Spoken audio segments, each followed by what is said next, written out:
Untuk kita semua, khususnya para kaum pria, berhati-hati dan waspada ketika Anda sedang berada di dapur ya. Kejadian mengenaskan dialami oleh pria asal Cilincing, Jakarta Utara yang tewas terbakar saat memasak nasi. Korban terbakar saat api menyambar sarung sehingga membakar seluruh tubuhnya.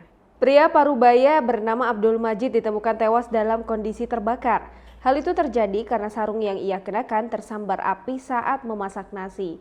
Seorang laki-laki bernama Abdul Majid, 62 tahun, ditemukan tewas dalam kondisi terbakar di dalam rumahnya di RT 14 RW 4 Kalibaru, Cilincing, Jakarta Utara, Selasa 1 Desember 2020.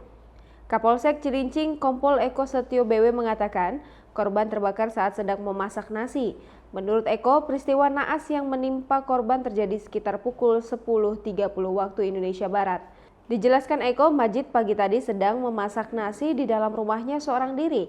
Di sela-sela memasak, api menyambar sarung korban dan membakar sekujur tubuhnya. Karena hanya seorang diri di rumah, Majid akhirnya tidak bisa meminta tolong kepada siapapun.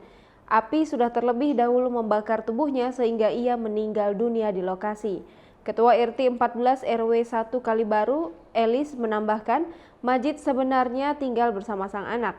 Akan tetapi pada saat kejadian, anak korban sedang tidak berada di rumahnya. Usai kejadian, aparat kepolisian sudah memasang garis polisi dan melakukan identifikasi di lokasi penemuan mayat laki-laki dalam kondisi terbakar itu.